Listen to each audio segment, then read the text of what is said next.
Hello and welcome to this interview. Today I'm interviewing Dr. Jeffrey Bale, who is an emeritus professor in the Non-Proliferation and Terrorism Studies program at the Middlebury Institute of International Studies at Monterey. Dr. Jeffrey Bale, I'm very pleased to be interviewing you. Welcome to the Lotus Eaters. I'm very pleased to be here. Thank you very much. Would you tell us some stuff about your background?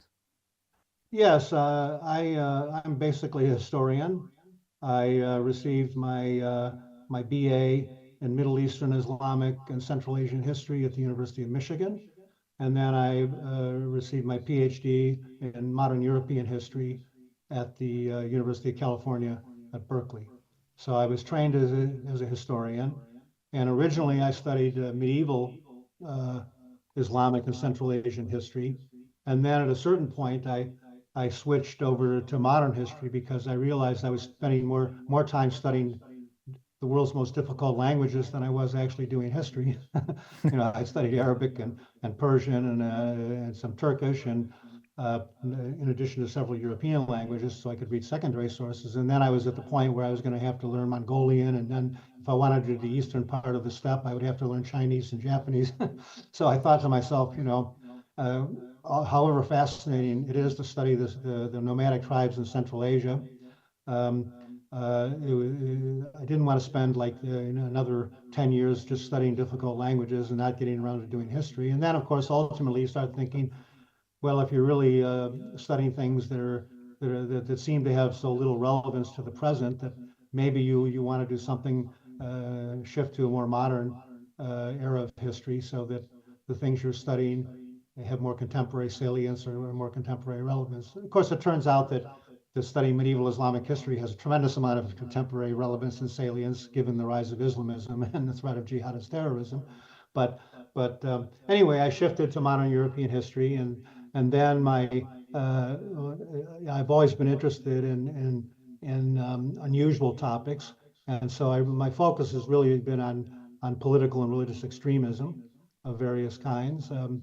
And then the other types of subjects that I've been interested in are covert operations, covert actions, intelligence operations, terrorism, all the kind of nasty, sinister topics that a lot of people prefer to avoid. So the hot topics that we're going to discuss. That's right, topics that we're going to discuss and that obviously have tremendous amount of relevance at the present time. So anyway, I think it just goes to show you that no matter how arcane your interests, you'll be surprised to discover just how relevant they might turn out to be, Yes. Depending on societal and political developments at the present time. Exactly. So let me just say to the audience that my first introduction to your work was the book you have co-authored with Dr. Tamir Baron called Fighting the Last War. Yes. Confusion, Partisanship, and Alarmism in the Literature on the Radical Right. And I see you have further publications from Routledge, The Darkest Side of Politics, Post-War Fascism, Covert Operations and Terrorism, Volume 1, and The Darkest Side of Politics, Volume 2, State Terrorism, Weapons of Mass Destruction, Religious Extremism, and Organized Crime. Yes, and these are books, and I'm sure you have a lot of papers written on these topics. Articles and monographs, and I'm writing a new book, which is probably going to be my magnum opus, called The Other Face of Rock and Roll Rebellion, which is about the international fascist, quote unquote, music underground from 1978 to the present. So that's the book that I'm currently working on, and it sort of combines both my scholarly and academic interests on the radical right, and also my lifelong countercultural rock and roll rebel lifestyle. So I'm bringing them both together. Because of that bizarre background that I have, I'm probably the only person who can really do this subject, properly, because I'm so familiar with those types of music and also the subject, the various currents of the radical right. So anyway, yeah. So I guess you could say they're somewhat unusual interests, but nevertheless, I think unfortunately highly relevant at the present time, given the fact that so many people are generating hysteria about the threats supposedly posed by the right, by the return of fascism and so forth and so on. And that's really the reason why Tamir Baron and I wrote the Fighting the Last War, because we just felt that the literature on the radical right was just increasingly partisan, alarmist, and frankly hysterical. A lot of the literature on the radical right written by academics reads like the kind of blatantly partisan, alarmist literature of watchdog, anti-fascist watchdog groups like Hope Not Hate and the Southern Poverty Law Center and so forth and so on. And in fact, there's been an increasing amount of blending between activists, anti-fascist activists and academics at conferences. And for example, there's academic books that have chapters by anti-fascist activists who are not actually scholars. I mean, some of them know a lot, but they obviously have a blatant partisan bias. I mean, imagine the outrage if somebody was writing a book, somebody put together a book on the radical left, and amongst the people who were authors of that book were members of the radical, were figures on the radical right, or militant anti-communist activists. I mean, people would be outraged and say, "Well, this isn't a scholarly book. This is more like an activist Exactly. approach." Yes. And that's kind of what we see with a lot of the literature on the radical right now. In fact, unfortunately, you can barely distinguish between the activist literature on the radical right and the so-called and the academic literature on the radical right now, because they share the same narratives, they display the same hostility, and they have the same biases essentially. Exactly. So I think that the term far right at the moment is one of the hot topics, and Yes, also the alarmism as the alarmism that you're describing with respect to the rise of the radical right. So on a daily basis, both on mainstream media and on social media like Twitter that constitute alternative platforms, we are bombarded with virtually endless people who are using terms like that, who are using terms like left, right, radical right, extremism, exactly. terrorism, far right, extremist right, and the same things for the left. So I think that what we should do, or a good idea for what we do, for what we can do in this interview, is to try and put order into that chaos. And personally, I think that as a historian, you are very well equipped to do this. In a sense, I'm asking the right person to help me. I hope so, yeah. To help me put order into this linguistic chaos, because it seems to me that unless we combine our historical knowledge with our judgment of people's political and ethical statements, we are going to just fall victims of sloganism. Like that's correct. Trudeau says, Trudeau is the leader of the Liberal Party. Suddenly everyone thinks that liberalism is what Trudeau is putting forward, which it is not. And speaking as a classical liberal myself, Trudeau is the last person I would refer to as a liberal. Yes.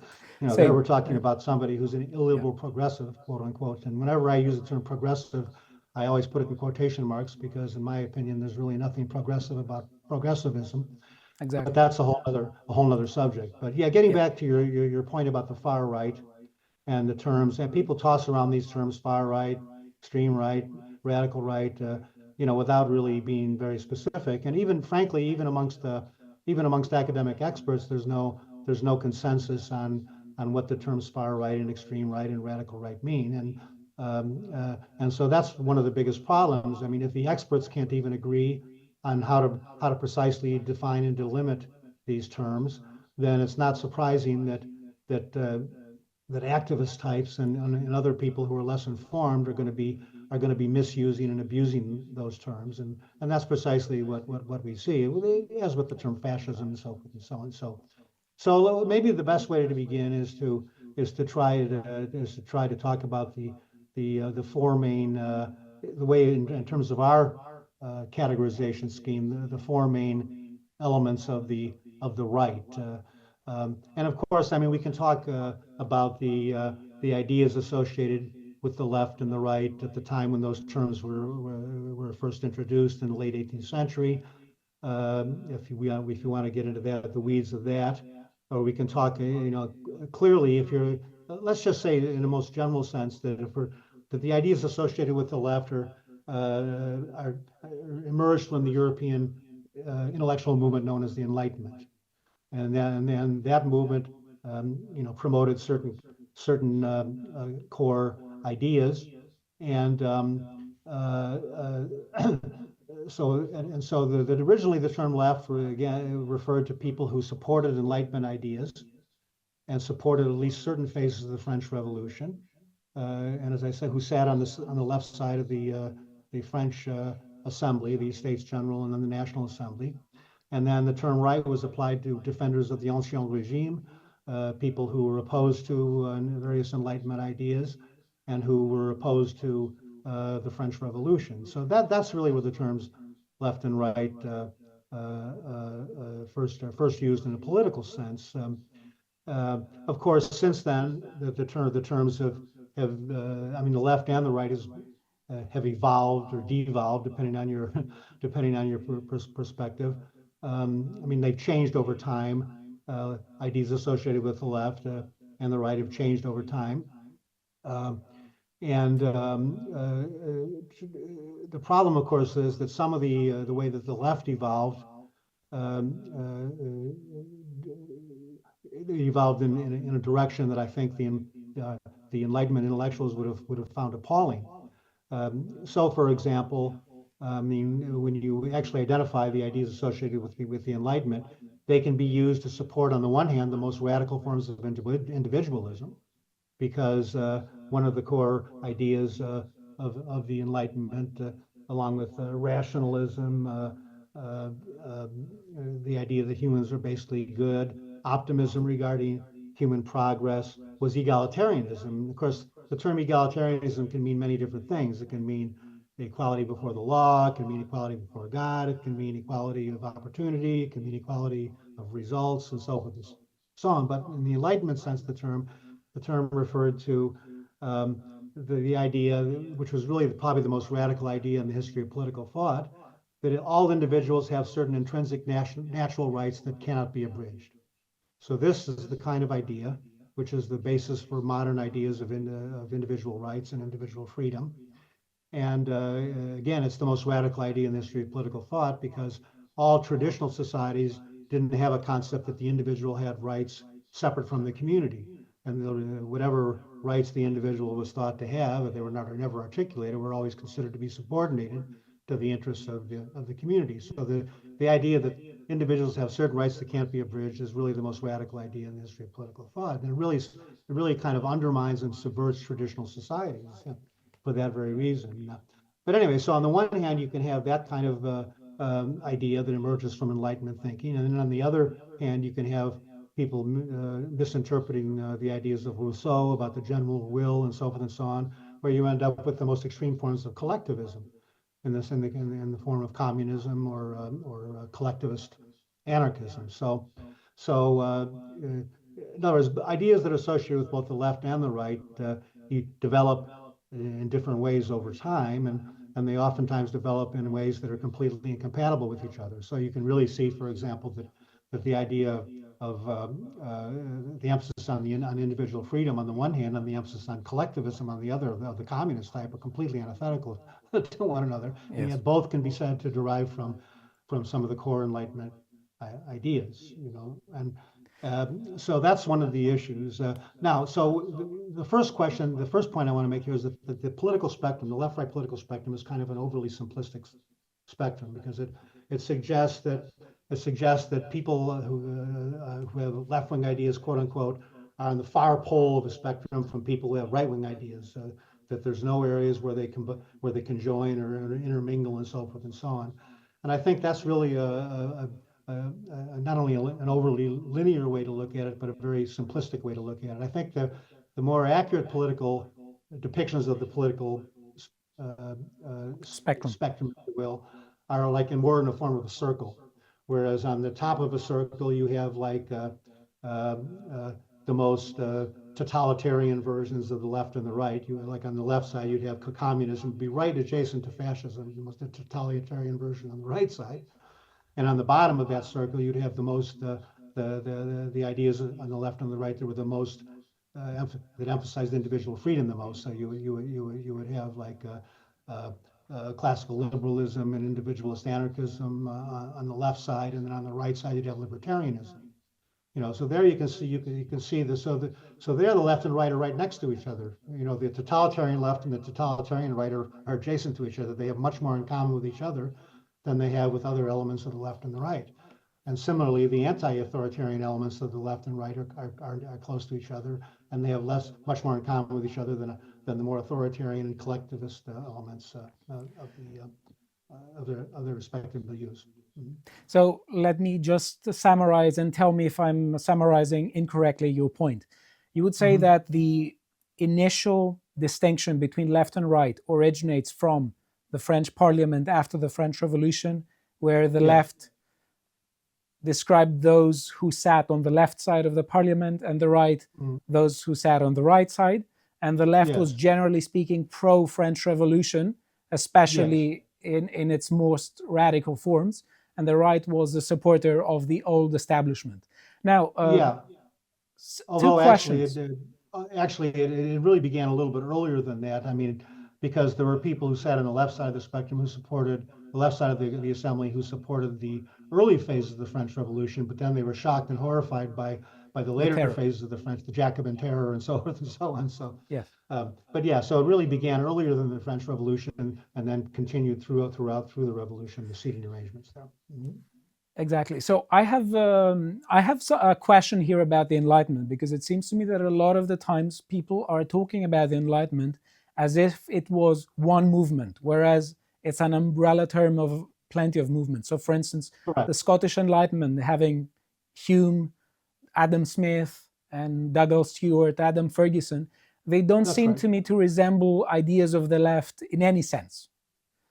And I think if you think of the main ideas of the Enlightenment as being one that promotes like not only the use of human reason, the application of human reason to solve human problems, but also the importance of free debate and so forth and so on, and the free exchange of ideas. That's very important when we're talking about remember, like during in 18th century France, a lot of the Enlightenment intellectuals met in these salons. They met to discuss issues, and they met with people with very different ideas, and they were having lively philosophical and political discussions with other people and so forth. So part of the whole Enlightenment project is really trying to break with the rigid orthodoxy, rigid intellectual and religious orthodoxy that was still dominant in the 18th century. And so within that idea, if you're a person who supports reason discussion, and if you're a person who supports the idea that individuals have certain intrinsic rights, and you're a person who supports the free discourse and free association of ideas and so forth and so on, obviously that means that people can come to different conclusions about political values, social values, and so forth. So even amongst the French Enlightenment people, I mean, there were very great differences between Rousseau and other leading Enlightenment thinkers. And of course, as the Enlightenment spread elsewhere to Britain and Scotland and to continental Europe, and especially to America, I mean, the American founding fathers were mostly Enlightenment intellectuals. Many of them had lived in France and so forth and so on. And so even with the French and American revolutions, you can see a very significant difference. I mean, the French Revolution had a much more collectivist orientation. The Declaration of the Rights of Man in 1789 was much more collectivist in its orientation than the Declaration of Independence, which had a much more individualized focus. So the point is, you can have, even amongst the same intellectual movement, you can have a wide range of opinions. And the same thing would be true of the movements that arose in opposition to the Enlightenment, which would be like, for example, the Romantic movement in 19th century Europe, which basically emphasized the feelings and emotions in irrationalism, more than as opposed to overemphasizing reason, because one of the ideas that the people who were on the right adopted to oppose the Enlightenment emphasis on rationalism was what I call philosophical anti-rationalism. It doesn't mean irrationalism, but it means the recognition that human beings are not rational calculators. Human beings are basically animals with a kind of a thin veneer of rationality, and they're driven by emotions and sentiments and unconscious drivers that they're not aware of. And so to thinking that human beings can just are simply rational calculating machines that somehow can resolve every problem, and ignoring the underlying behavioral drivers that human beings have, which are based on non-rational elements, is a mistake. So the Romantic movement basically overemphasized, you could say, like the sentiments and the emotions and things, which provided great art and literature and things like that. But politically, it led to all kinds of, it had very negative consequences. Emphasizing the value of irrationality in politics is not usually a good thing. Okay, so we have, let's say, said that the distinction between left and right originates from before the French Revolution, and it had to do with where people were sat in the French Parliament and the kind of policies they were putting forward. So that's right. How do we go from that to the far right? That is the notion that everyone has been talking about. What is it supposed to be? Yes. Okay. Well, let me just say one last thing about the counter Enlightenment ideas, which were developed in response to Enlightenment ideas, and those include the idea, like I said, the philosophical anti-rationalism, the understanding that human beings are not fully rational, the idea that human nature is basically evil, somewhat derives from the notion of the Christian notion of original sin. And that means you have pessimism about human progress. If you don't think that people can be completely rational, and you think that human beings are basically evil, then it's hard to have a faith in the human progress, inevitable human progress. And then in response to the idea of egalitarianism, that's to say the idea that individuals have certain intrinsic rights. Of course, the right counterposed the idea of elitism, that certain natural hierarchies needed to rule human societies and so forth and so on. And then I didn't mention one another key aspect of the Enlightenment left, which was cosmopolitanism. The idea that despite all their differences, human beings everywhere are the same, and so all human beings are part of the same family. That's sort of an idea that's associated with the Enlightenment. So human beings have more in common, despite all their observable differences, than they have differences. In contrast to that, the right promoted particularism. The idea that human beings owe their primary loyalty to their own communities, not to man, abstract, universal man, and so forth and so on. So those are things that are kind of important to understand. All right, so let's get to the terminology now. So as I said, when you're talking about the terms like the far right that are so casually tossed around nowadays, really the term far right now has become sort of like the term fascism, which is basically, it's almost like an epithet. It's become like an epithet, a term of abuse that's really devoid of content. Basically people call other people fascists who they really don't like. That person has political views I really don't like. He's like a fascist. That person has political views I really don't like. I'm going to call him a far right person. So nowadays the term far right is used, for example, in the media almost to refer to almost everything to the right of progressivism. Yes. including moderate liberalism. And certainly it's used for everything to the right of the center right, of the establishment center right. But that's just all that does is jumble together a vast array of different intellectual currents that exist on the right side of the political spectrum. So using that term in such an imprecise way, all it does is conflate and confuse reality. So we have to distinguish between four different types of the right. This is the categorization scheme that we've outlined in our book. First is the conservative right. The conservative right is basically the establishment right. Basically a right that supports the system and supports various things that people tend to associate with conservatism: private property, a strong military, a limited Law and government, but on order. the other, yeah, on the one hand, limited government, but on the other hand, law and order. So it's a little bit confusing there, uh, um, and market economies and so forth and so on. Okay, the next category of the right is what I would call the dissident right. The dissident right. The dissident right is all the currents of the right who uh, are opposed to the establishment right, but which do not actually, but are willing to work within the system, are willing to work within the system. So it tends to be all kinds of currents on the right that are highly critical of the establishment right, ranging from paleoconservatism to radical libertarianism, and a whole slew of other things that we could enumerate and discuss. But the point is that when we're talking about the dissident right, we're talking about people who are highly critical of the establishment right, but who are perfectly happy to work within the democratic system. They're not advocating the subversion of the overthrow of the democratic system, the dissident right. Then the next group would be the radical right, and now we're moving into the area to the milieus where they are actually advocating the subversion and overthrow of the system. These are people who are fundamentally opposed to the existing status quo in various ways, and who therefore feel like the current system needs to be changed, possibly even overthrown.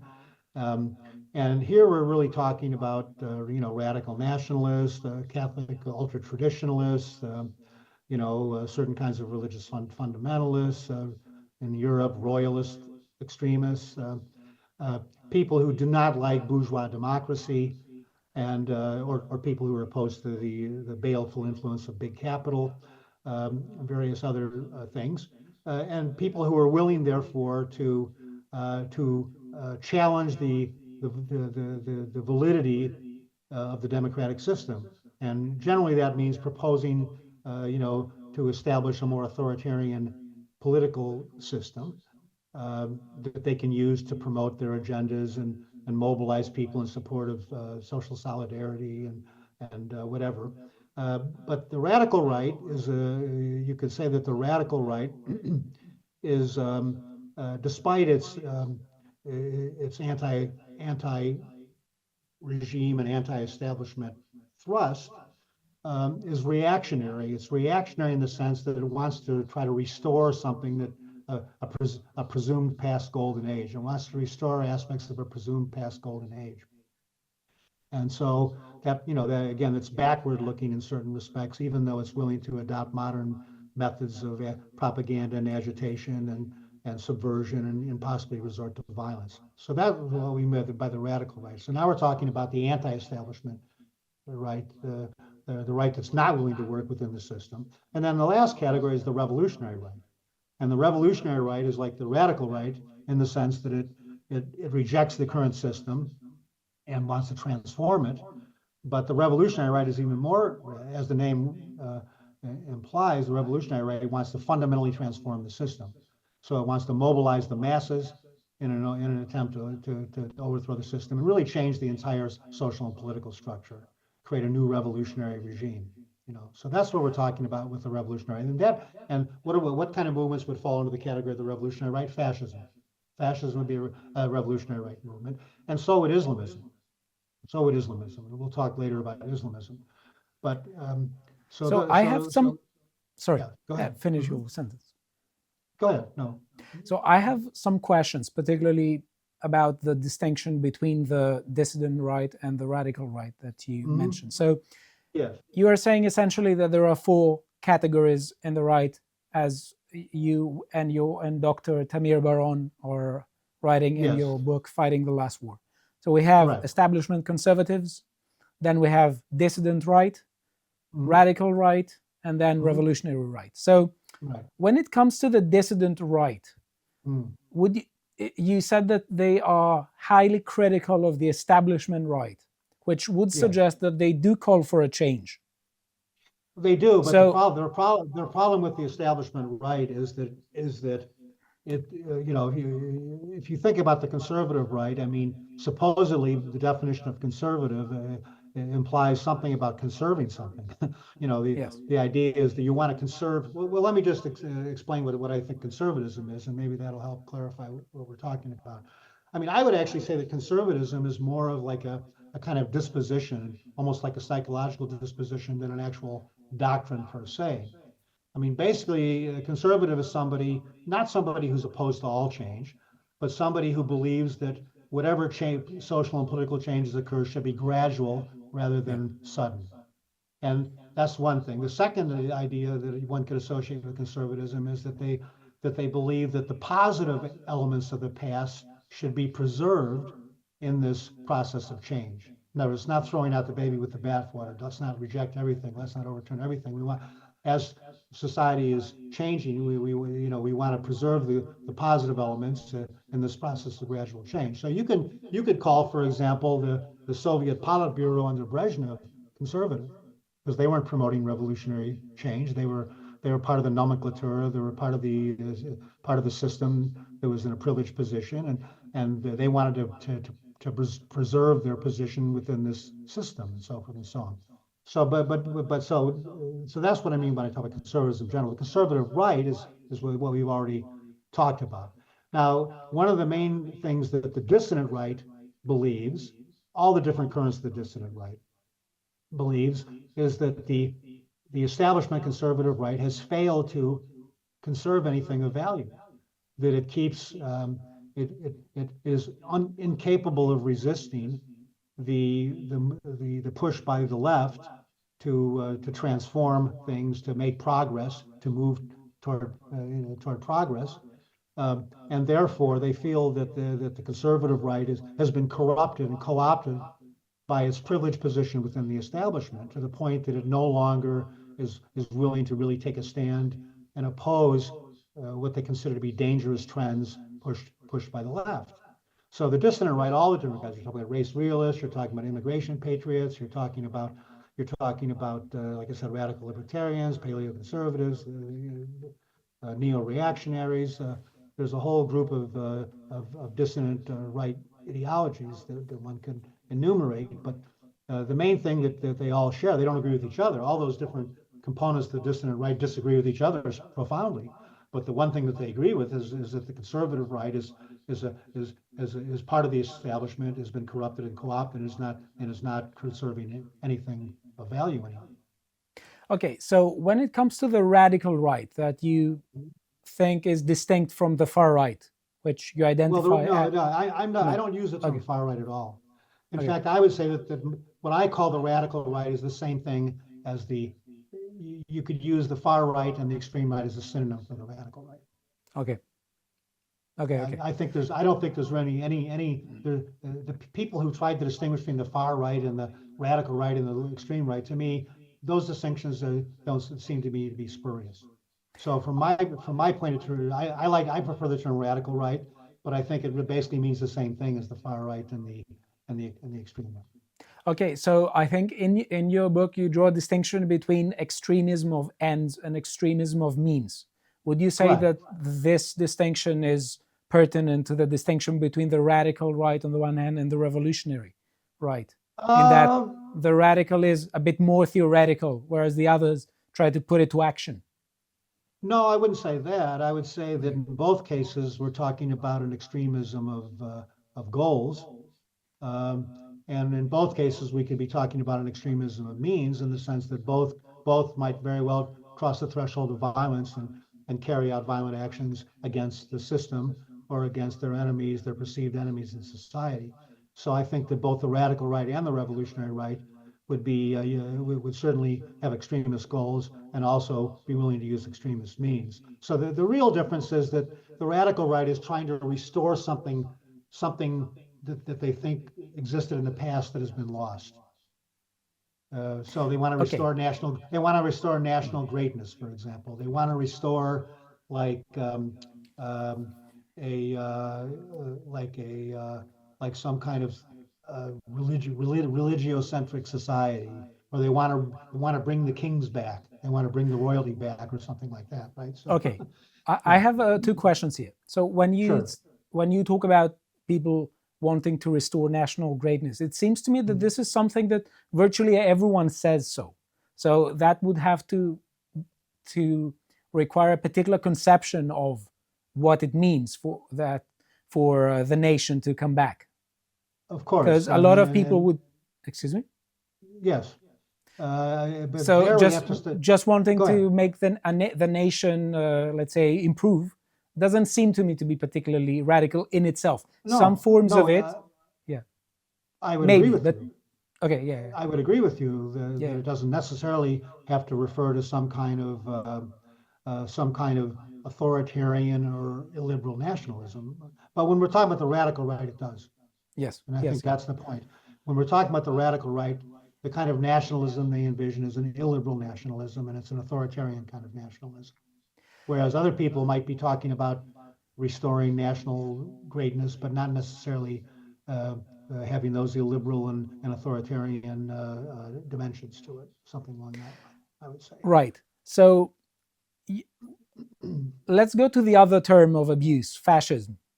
Okay. To my mind, when we're talking about terms, there's a distinction between the conventional meaning that a term has and the technical or personal meaning that something means when they use a word. So, for instance, a lot of texts start with authors defining their terms. I'm reminded, for instance, of Thomas Reid, who in the essay of the active powers of man starts by saying, by the liberty of the will, I understand the power that man has over the determinations of his will. So in that sense, he's introducing a term and he says precisely how he conceives of it.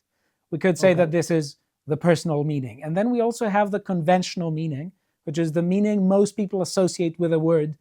And that refers to the common aspect of language, because as social creatures, and we need to use language that is a public institution, if Wittgenstein is correct, that has a sort of, let's say, social aspect into it. And there's the meaning most people associate with a term. Now, to my mind, the term far right has connotations to fascism. But a lot of people write, excuse me, yep.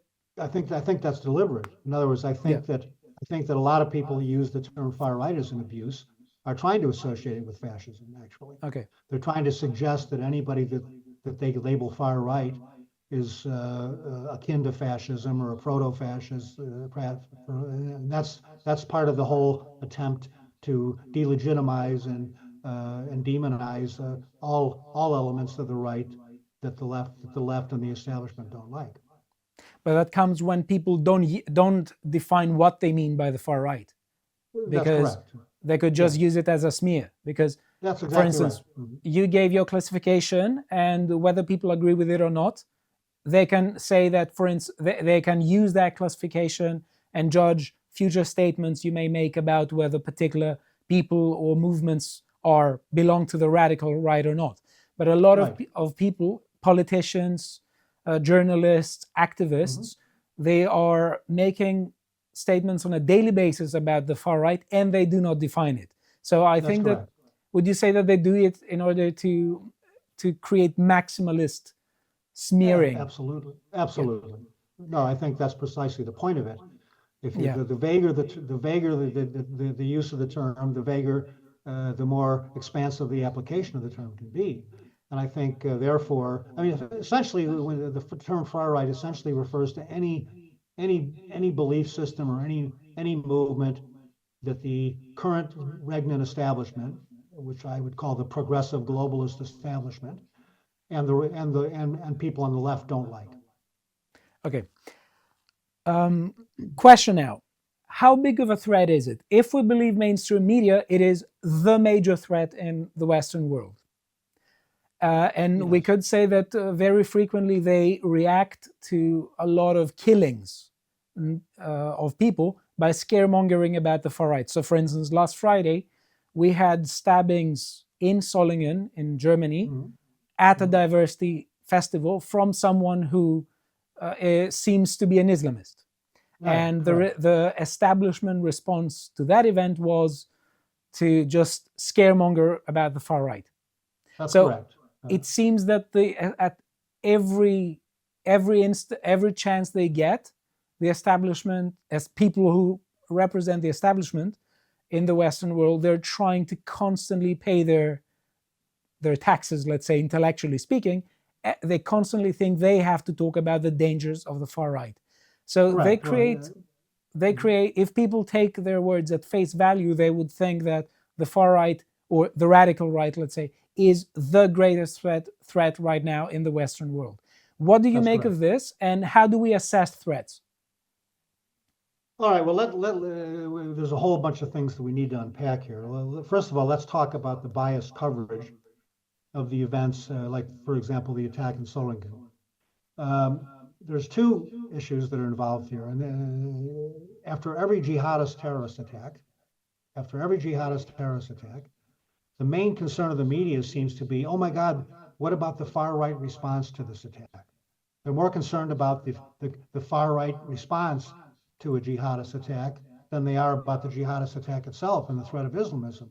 And let me just point out, and this is something that we make very clear in our book, Islamism is the most dangerous revolutionary right movement in the world. Let me say that again. Islamism is the most dangerous revolutionary right ideology and movement in the world. And it's committed tens of thousands, over probably 200,000 people have been killed just since the 1990s by jihadists in various parts of the world, mostly in the Muslim world, right?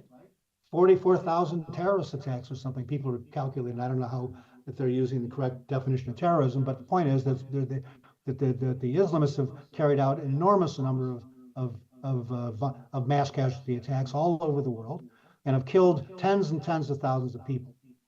You would think that any sane person would be thinking, well, if I'm concerned about the right, my main concern is going to be about Islamism. But no. After every jihadist or terrorist attack in Europe or in the US, what is the media talking about? Oh, the Islamophobic backlash, or something like the imagined Islamophobic backlash. So the first point is that they're not even identifying Islamism as a revolutionary rightist ideology, which is just mind-boggling to me. So in other words, but it actually makes sense from their point of view, because they're always trying to portray Muslims as victims. Muslims are always innocent victims, and jihadists who carry out violence have nothing to do with Islam, blah, blah, blah. All this is nonsense, and we can get to Islamism a little bit later. But the point I'm trying to make is this kind of coverage is completely dishonest, because number one, it's not focusing on the perpetrators of the attack, who are Islamists, who are radical revolutionary rightists of the most dangerous kind, who are living amongst us in Western societies and are being incited by Islamist groups and jihadist groups all over the world to carry out attacks on infidels, right? That's an omnipresent and ever-present danger in every Western country. That's where the security focus should be, not on the Islamophobia backlash and the supposed threat from the domestic right. I mean, that's basically a canard.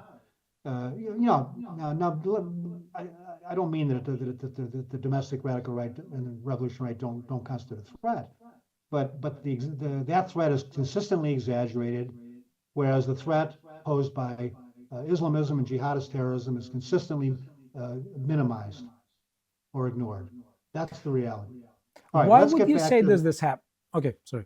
Well, yeah, let's do these things in order. First of all, let's get back to fascism, because one of the main narrative tropes that one finds in the media, there's all this drum beating about the fascism is on the march, the fascism is returning, blah blah blah, and of course people who they don't like, politicians that they don't like, and movements they don't like are falsely smeared as fascists all the time by the mainstream media, by establishment politicians, and of course by the radical left. And once again, we're dealing with a term which is essentially an epithet. And it's something you really hate, you call it a fascist. Well, the problem is that 99% of the time when people call somebody else a fascist, it's inaccurate. It's inaccurate. And the reason is because most people don't even know what fascism is. This is the fundamental problem. I mean, most people, when they think of fascism, they just think of, oh, this horrible, they think of Nazism. Basically, most people think of fascism, think of Nazism. Oh, this totalitarian regime, the mass murdering regime. And yeah, I mean, Nazism was one of many fascist regimes that did commit these horrible atrocities. But the point is that this is the image that people have in their mind, you know, that the goose stepping Nazis are going to be marching on the streets and like overthrowing democracy and all. I mean, it's just completely absurd. So let me just say a little bit of something about what fascism is, and then I'll talk about the real threat posed by the fascism and so forth and so on, and the radical right.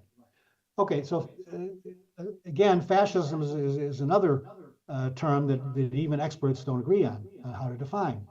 And there's a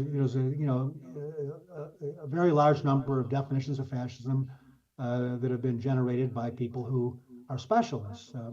And I would say the three main the three main ones we want to talk about, one would be like Roger Griffin's definition. Roger Griffin has tried to create, who's a good friend and colleague of mine, has tried to create like a consensus definition of fascism. It hasn't succeeded, but his idea is that fascism is a kind of palingenetic form of ultranationalism. Palingenetic, means obsessed with national rebirth. So it's an anti-liberal form of nationalism that's obsessed with national rebirth. And that is true. That is one component of fascism. So illiberal nationalism is one component of fascism. But in Griffin's definition, he doesn't include the other component, which I'm going to get to momentarily. The more common definitions of fascism are kind of laundry list definitions of various characteristics of fascism.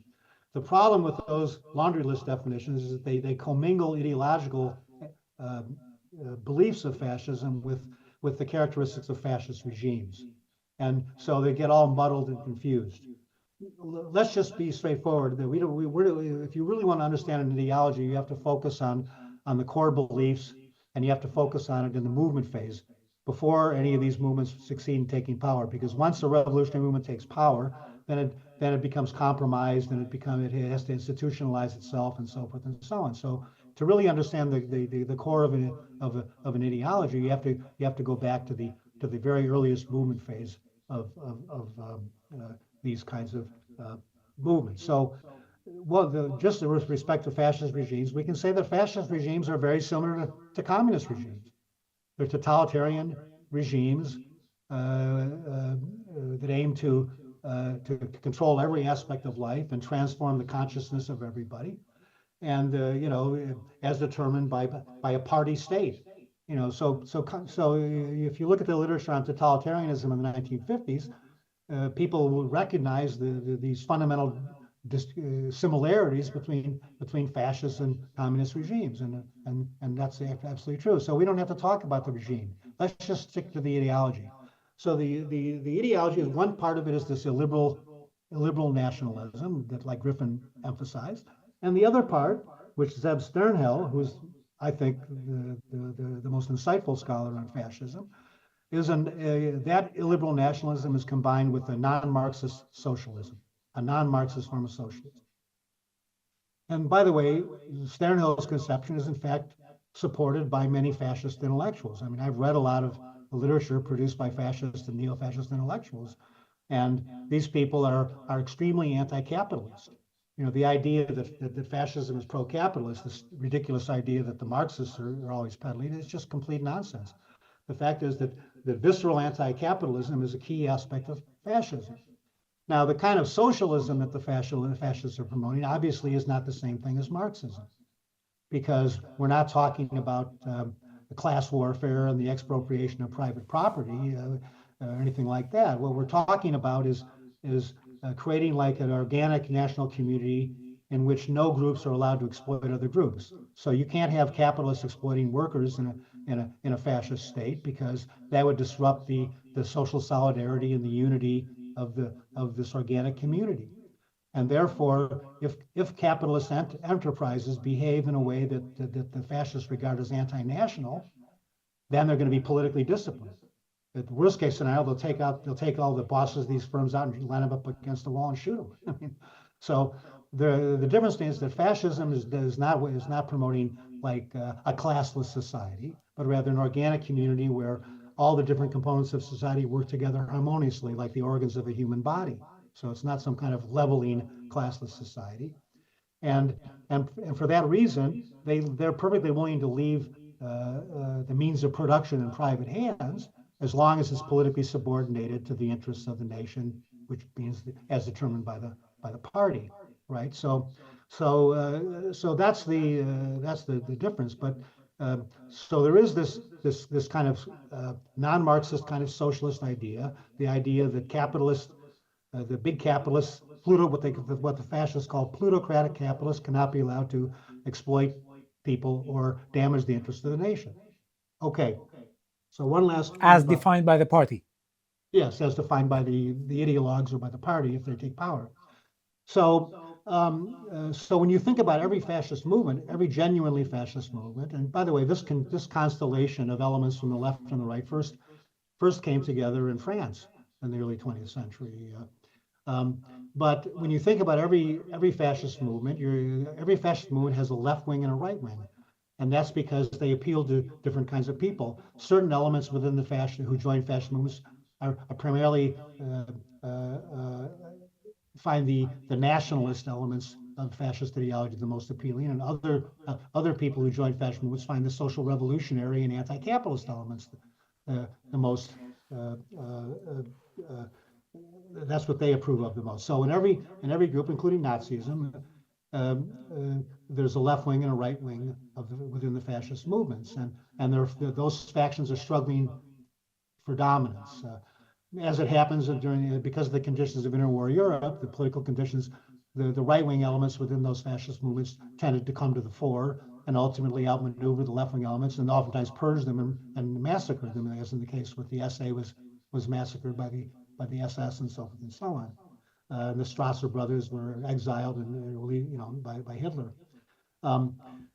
So that's the thing you have to understand. That fascism the goal of fascism is to bring together different currents of the left and right wing thought and to forge a new revolutionary synthesis capable of mobilizing a revolution against both bourgeois parliamentary democracy and also opposed to communism, which is internationalist. Because obviously, given the emphasis of fascists on nationalism, that's antithetical to communist notions of destroying nation states and creating an international classless society, right? So fascism and communism are rival revolutionary movements. It's not that one's counter-revolutionary and one's revolutionary; they're both revolutionary movements, but they're antithetical in terms of their goals. Okay, now getting back to the question. So now we want to talk about whether fascism and radical right constitute a serious threat in the post-war period. And here we have to distinguish between a political threat and a security threat. From this point of view, a political threat, no. The fascist and radical right movements are tiny fringe groups on the margins of every Western society that have no institutional base of support. They have no resources, and they have no mass base of popular support. So they're tiny fringe marginalized groups. There is no chance that fascist grouplets are ever going to seize power or come to power in Western democratic societies. So anybody who claims, and that's been true ever since the end of World War II. So anybody who claims that fascism is on the march, that fascists fascism is returned, that fascists are going to destroy democracy, those people are either living in a fantasy world or they're lying. They're lying for political advantage. I have a question here. Sorry, yeah. Finish your sentence. Yeah, there's two exceptions, to what I'm saying as far as political threat. In the early post-war era, there were some political parties that were established by former fascists and former Nazis. So, for example, in Germany, you had the NPD. Well, the first one established was the MSI, the Movimento Sociale Italiano, established in Italy in the mid-40s. And then you had the NPD, the Nationaldemokratische Partei Deutschland, established in early 1960s. And there were some smaller parties that fascists or that ex-Nazis had tried to create before that. Those parties never, I mean, the MSI was the one that had the most influence, but even it didn't have much influence in the electoral sphere. They elected local people, but it didn't have a strong president. Never was able to form a government. It was never part of a coalition government or anything like that. So there were a couple of political parties created by fascists that were participating in elections, but they didn't have much popular support.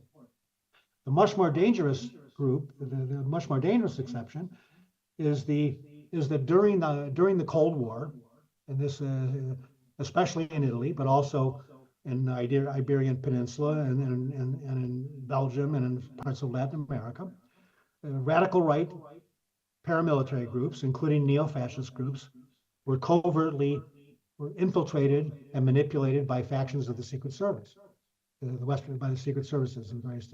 And this is particularly noticeable in Italy, where there was a systematic campaign of right-wing terrorism between the late 60s and 1980 called the Strategy of Tension. And the groups that carried out this, most of the groups that carried out this terrorist strategy, and they were also organizing coups, and were infiltrated and collaborating with factions of the Secret Service.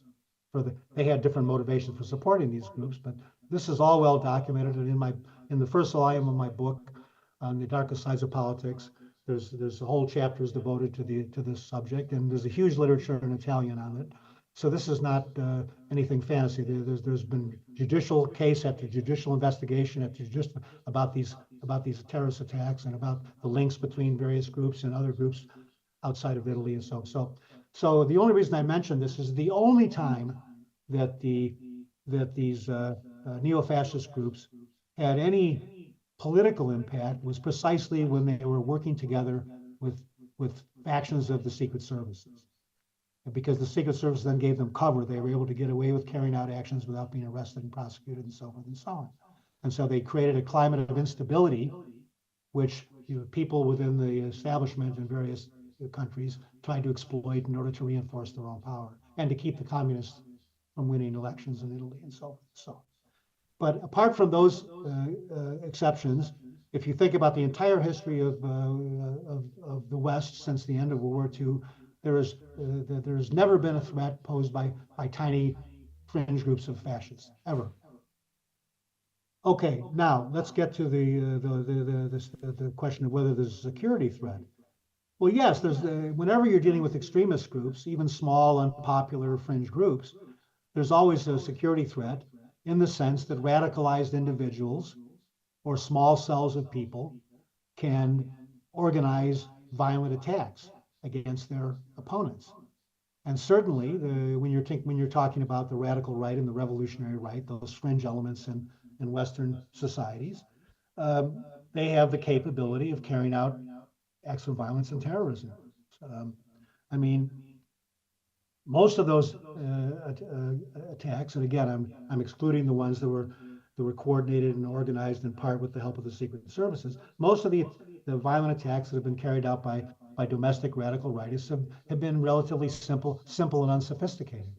You know, like a guy will go into a public place with an automatic weapon and start shooting people or something like that, or they'll assassinate like a designated political enemy, or sometimes they'll try to carry out a bombing or something like that. But generally speaking, we're not talking about sophisticated operational sophisticated operations when we're talking about the kinds of attacks carried out by the domestic radical right. Now, there are some exceptions. Of course, we have Timothy McVeigh, who was a military veteran who had knowledge of explosives, who was able to carry out that devastating bombing in Oklahoma City. We have Anders Breivik, who came up with a very sophisticated, clever way of carrying out a mass casualty attack. So there are exceptions, but by and large, the violent actions carried out by domestic radical rightists tend to be small scale, not particularly sophisticated, and they don't fundamentally threaten the stability of the state. So why is it that we constantly listen about the far right and to scaremongering about the far right? Because it's basically mostly propaganda and it's mostly exaggeration. And that's just the reality of it. And in our book, in Fighting the Last War, we have a whole chapter where we compare like the relative threats of the domestic radical right and the Islamic radical right, the Islamists. And there's simply no comparison. I mean, the threat, Yeah. the security threat posed by Islamists and by especially by Islamists waging military jihad is vastly greater than the threat posed by domestic right-wing extremists, statistically and in every other way. Because if you also, we could talk about jihadist attacks. Many of these jihadist attacks, most notably 9/11, but also the March 11th bombings in Madrid, the 7/7 attacks in London, the attacks in Paris.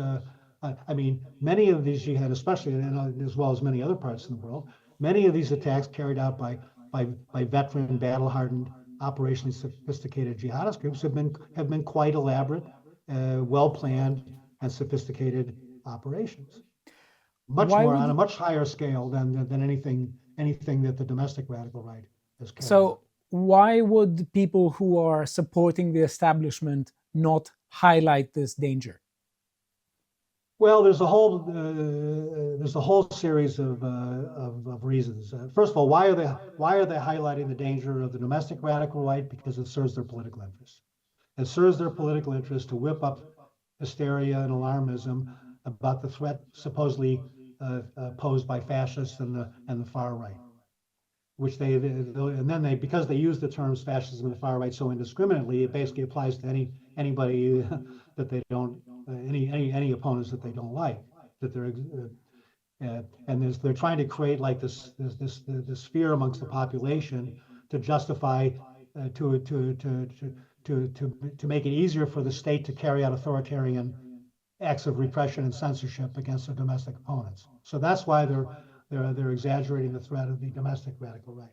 Why are they minimizing the threat of the Islamic radical right? That's a harder question to answer, but in a way it isn't, because part of it, to be quite frank, is the shocking levels of ignorance that most people in the West have about Islam, about the history of Islam, about core Islamic doctrines, and about Islamism, the ideology of Islamism, and about the currents of Islamism, and so forth. You know, the average person in the West, especially including those that work in our security agencies and our intelligence agencies, doesn't know hardly anything about Islam. I mean, that's the reality of it, or Islamism.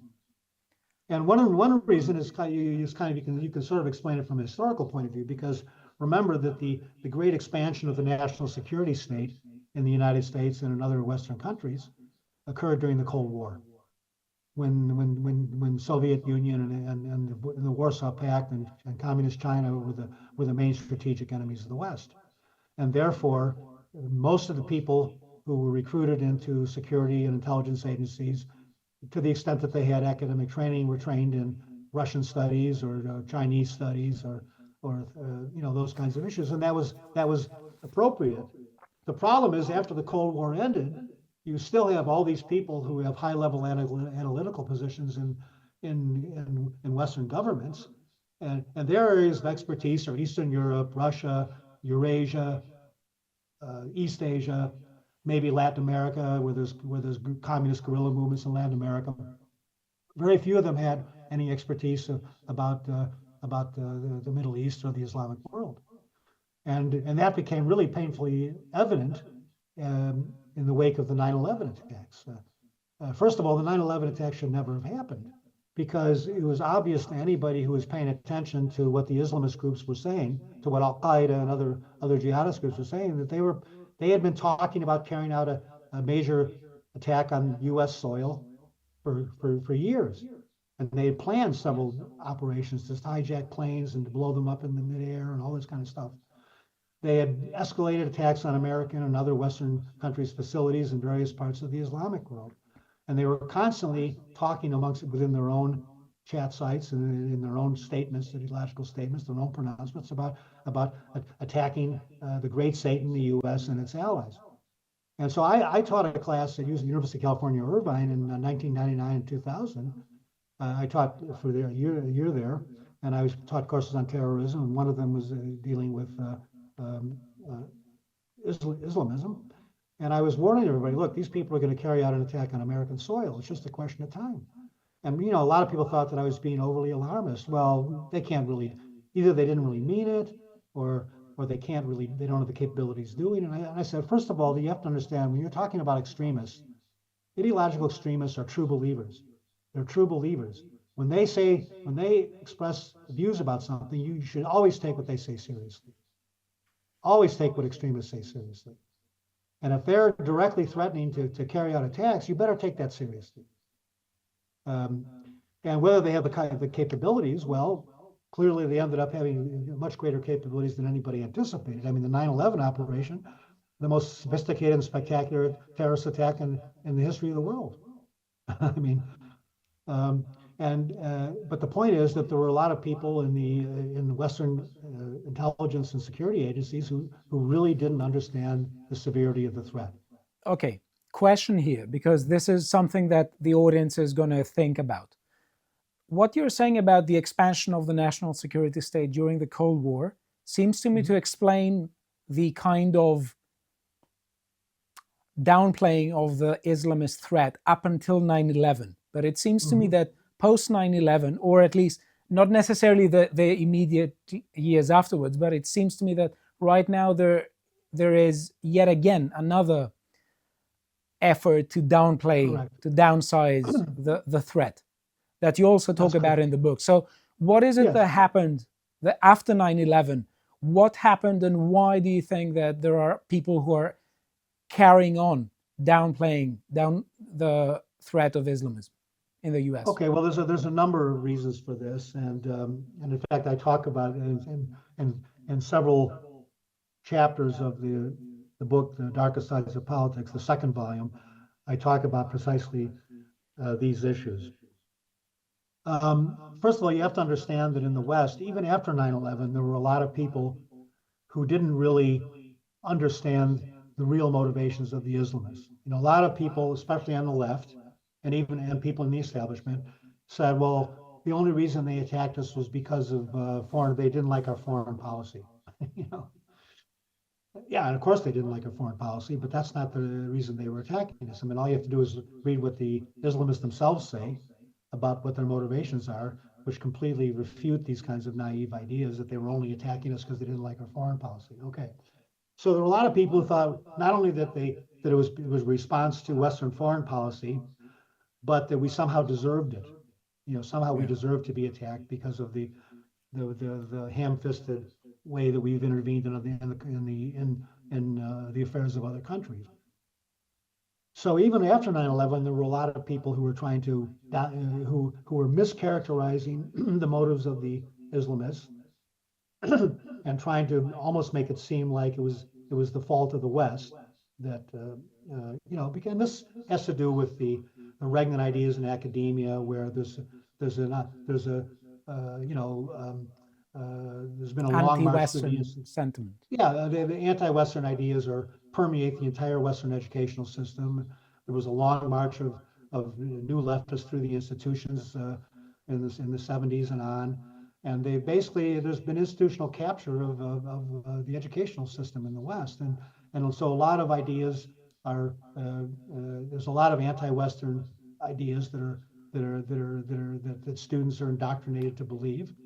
And a lot of those students, then when they graduate or they go to graduate school, then they end up going into other spheres of life. They go into work, they go working for the government, and they still have they've been indoctrinated with these anti-Western beliefs, and so they're also predisposed to kind of believe that somehow the West is responsible. The U.S. and the West are the evil forces that are somehow responsible, and without really understanding the nature of our enemies, even though our extremist enemies make it painfully clear what they believe, day in and day out. Okay, so after 9/11, of course, you did have belated recognition of the Islamist threat, and then you had like this huge reorganization of the U.S. government, the creation of the Department of Homeland Security, which was, by the way, turned out to be a disaster for various other reasons. And they really ramped up they really hardened. They wanted to harden the target in the United States, and other governments in the West were trying to harden their countries to make them more difficult targets for the jihadists to attack. And those were all perfectly legitimate responses. And then, of course, unfortunately, in the U.S., we had the neocons who were running Bush's foreign policy, which led to terrible mistakes like the invasion of Iraq, and also the way that we dealt with the situation in Afghanistan. I mean, we needed to do something to get rid of the Taliban, but we didn't need to have tens of thousands of troops there, boots on the ground and all that stuff. And then going after Saddam. I mean, Saddam was a bad guy. Sure, getting rid of Saddam, you could certainly make a moral justification for it or any kind of justification for it. But the problem is that Saddam and the Ba'ath Party are secular Arab nationalists. They're not Islamists. They have nothing to do with the jihadist threat.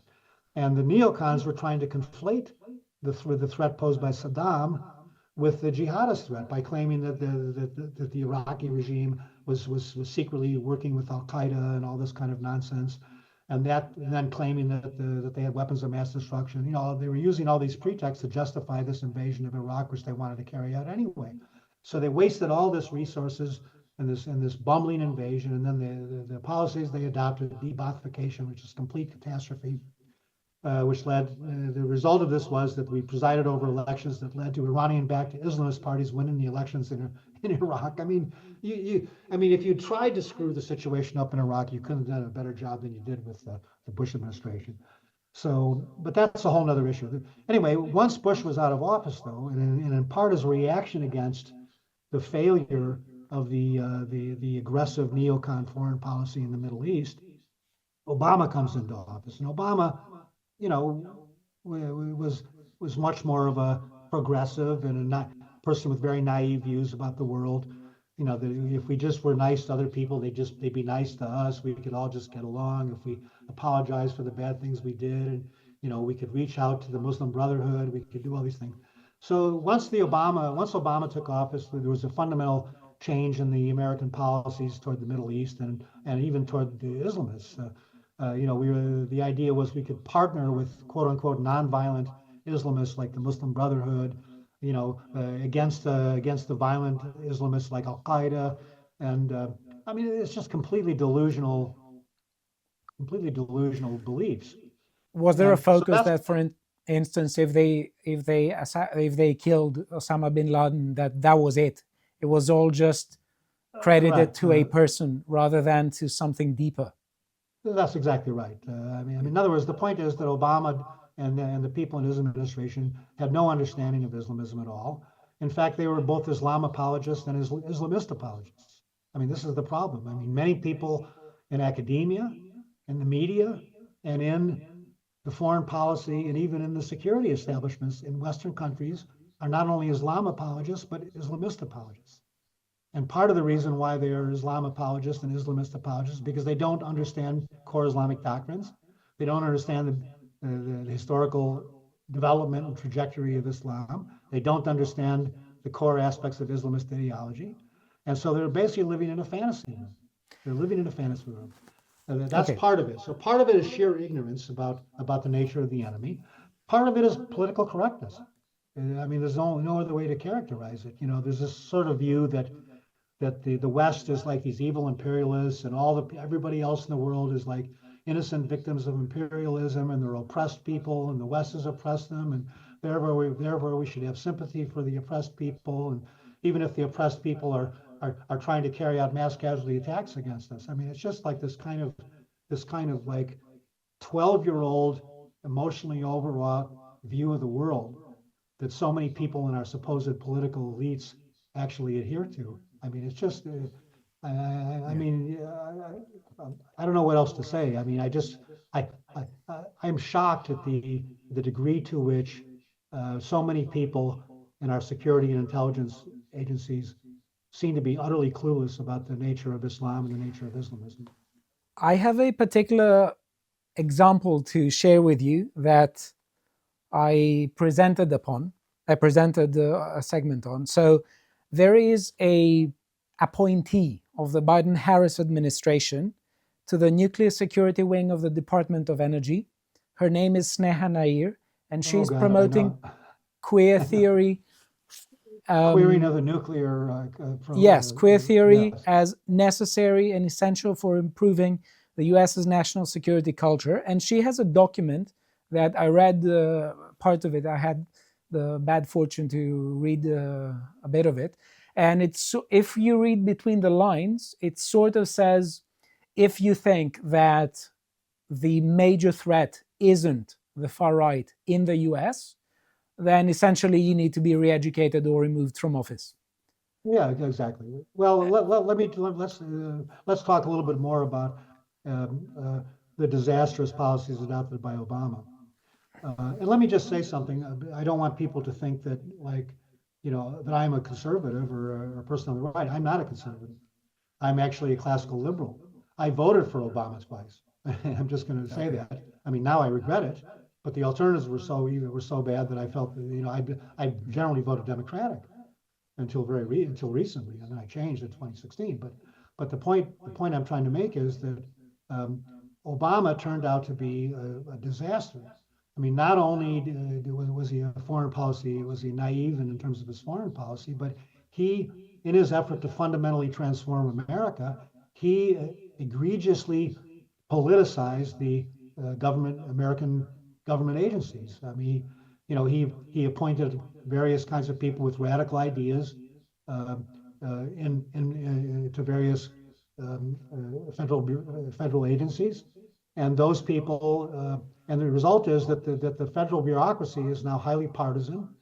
Um, and it's gotten worse and worse. And he also promoted the equity agenda. It wasn't quite called DEI back then, but that was the beginning of all this. I mean, well, beginning goes back to affirmative action, but the point I'm trying to make is this whole diversity, equity, and inclusion agenda. That's now the rage in government agencies. I mean, uh, I just read a book by J. Michael Waller called Big Intel or something like that, where he talks about like the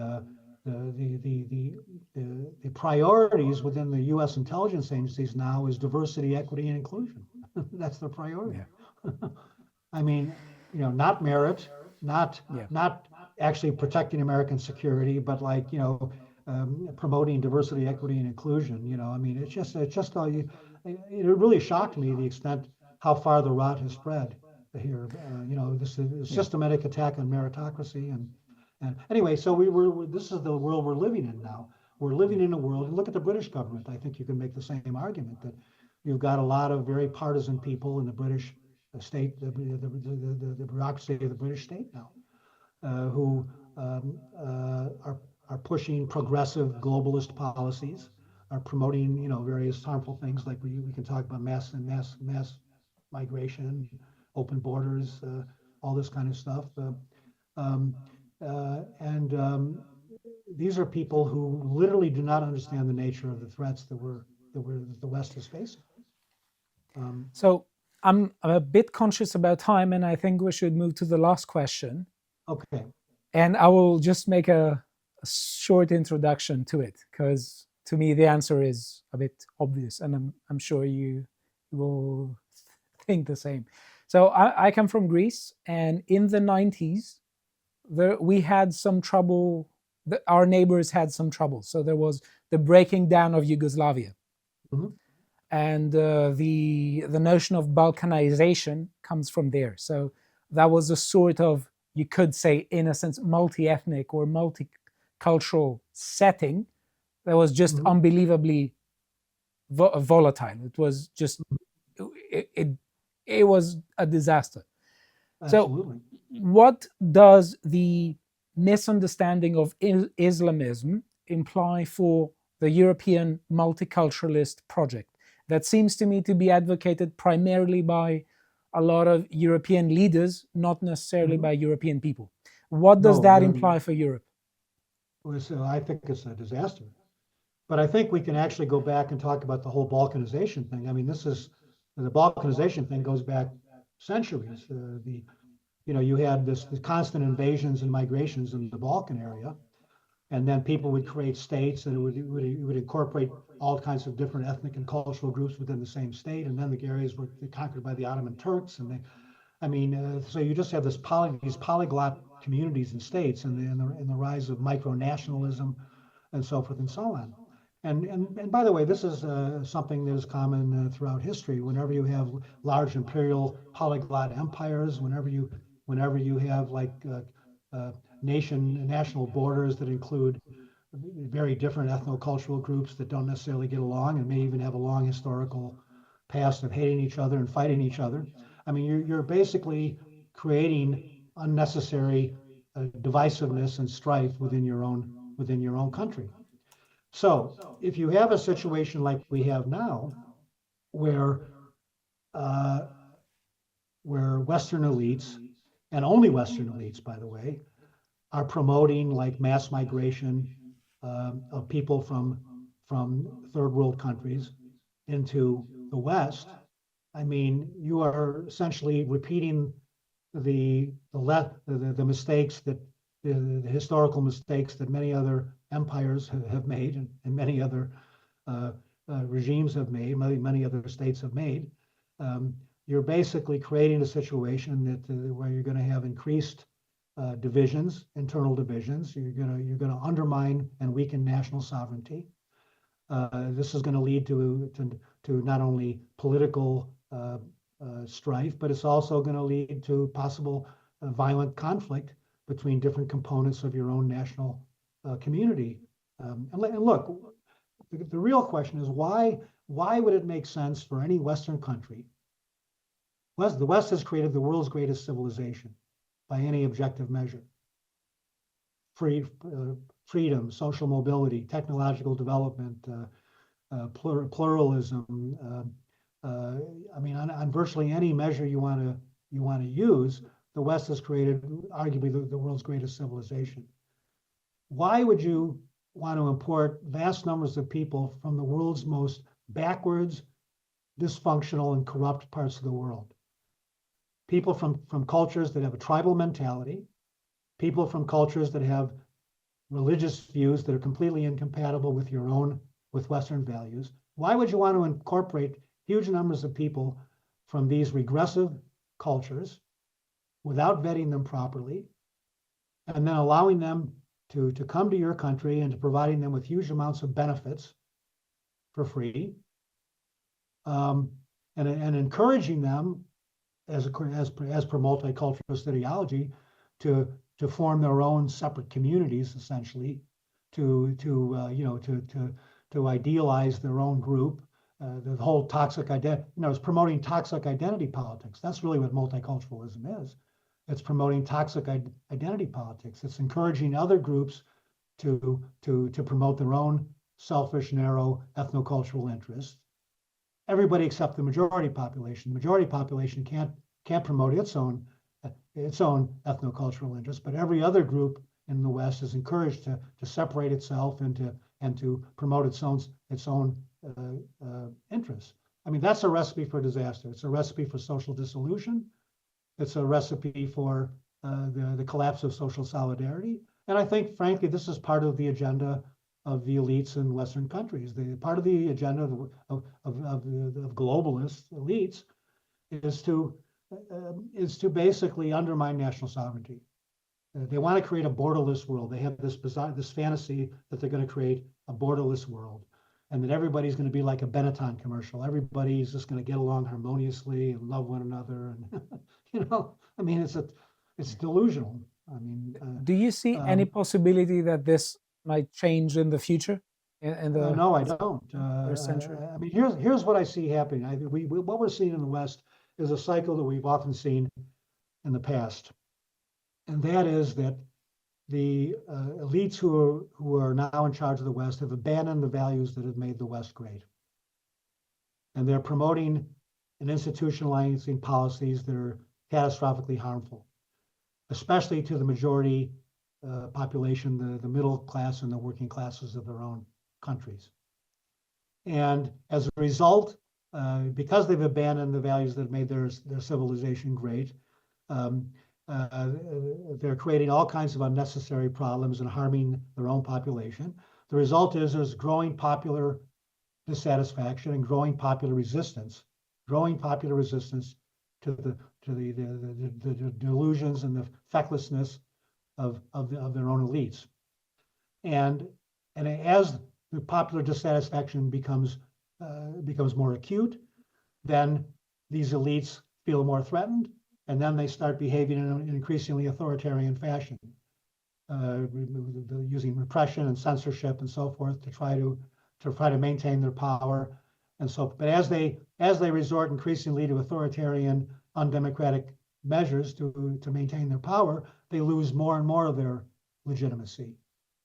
And so it's a downward spiral that ultimately they're not going to be able to escape from. So either we're going to end up with an extremely authoritarian regime run by technocratic elites, which is really seems to be the globalist ideal, or we're going to have total social societal collapse, and that may end up in some kind of civil war situation. I mean, I don't see any other real option. I feel like a Roman citizen in the year 450, 26 years before the collapse of the Western Roman Empire. That's the way I feel at the moment. And let me just say one thing about globalists, because the term globalism has been misunderstood and mischaracterized. You know, some people have even claimed if you use the term globalist, it's like secretly anti-Semitic, some, you know, that kind of nonsense. What do I mean by globalist? What I mean by globalist is people who see themselves primarily as citizens of the world rather than citizens of their own country. They see themselves primarily as citizens of the world rather than citizens of their own country. They have more in common with each other than they have with the citizens of their own country. And in fact, they have contempt for the citizens of their own country and the values of the citizens of their own country, who they regard as parochial, ignorant, and uneducated. They're not enlightened. They consider themselves enlightened cosmopolitans, and their own citizens to be backward deplorables. And that's basically their attitude toward their own co-nationals. And so consequently, they're promoting various kinds of policies that are destructive, multiculturalism. And multiculturalism is an ideology. Multi-ethnic is a different thing. Multiculturalism is an ideology. It's an anti-Western ideology, where people in the West are supposed to celebrate diversity, celebrate every other culture, whereas everybody else can demonize the West and blame the West for all their problems. So it's a one-sided kind of tolerance. Yeah. Like the West is supposed to tolerate everybody else, but nobody else has to tolerate the West. I mean, that's really what multiculturalism boils down to. So promoting multiculturalism, promoting mass migration from the most regressive regions of the world, which is leading to radical demographic transformation. And then now we have the two-tiered justice that we see in Britain and we've seen in the United States for a while, but especially since the Biden administration has taken office, where designated opponents of the regime are subjected to brutal repression, to lawfare, to censorship, to all kinds of authoritarian controls, whereas people that the establishment likes are allowed to run amok and get away with violence and social disruption and so forth and so on. I mean, and where certain people are prosecuted for nonviolent crimes more severely than extremists who carry out violent attacks are prosecuted. I mean, it's just, we really lost the plot here. So this is the world we live in now, and I don't see there's only one way that the West can save itself, as far as I'm concerned, because we're in a spiral of demographic and cultural collapse. I mean, every institution of the West is under attack by its own elites. The history of the West is being rewritten. The traditions of the West are being attacked and undermined and denigrated in every sphere. So, I mean, how long can a society last when its own elites are denigrating its core values and its core traditions and its core institutions? I mean, it's not going to last long. And people, its own people. Yeah, exactly. So we're the only way that this thing can be turned around is for people to vote these globalists out of power. That's the only way that in other words, the nationalist and populist parties have to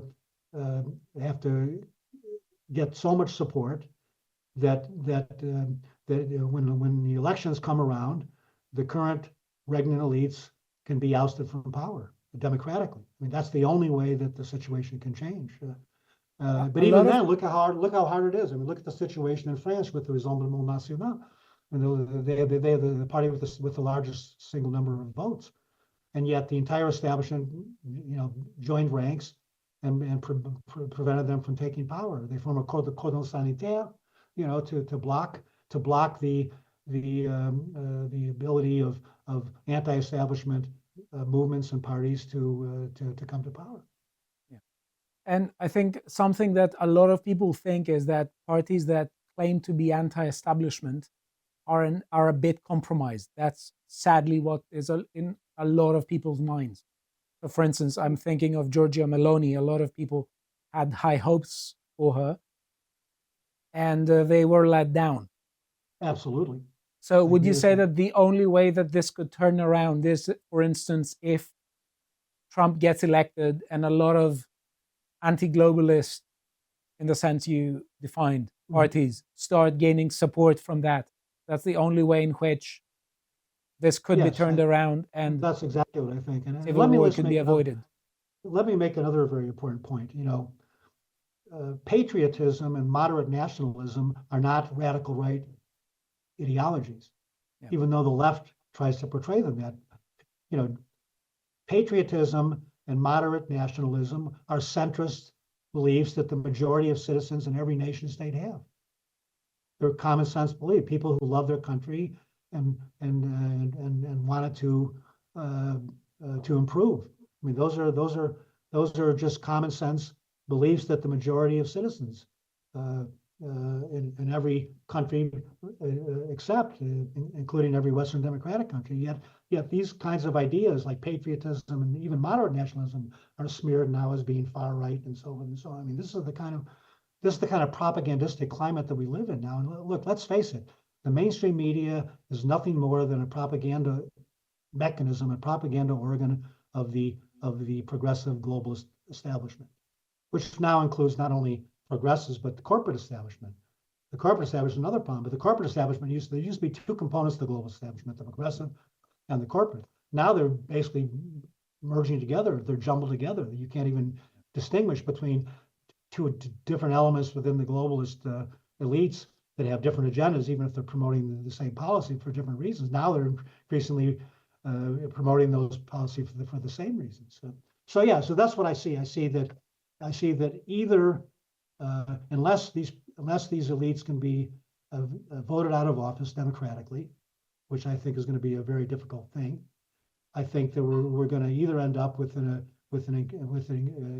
increasingly authoritarian, technocratic, administrative elite, which rules in an authoritarian, censorious way, and to suppress any kind of dissent, or we're going to have social breakdown, and we're going to have like some kind of civil war. And I'd be the last person who would advocate that. I mean, everybody knows that civil wars are tragic events that have catastrophically harmful, that lead to millions of deaths and disruptions to the lives of even more people.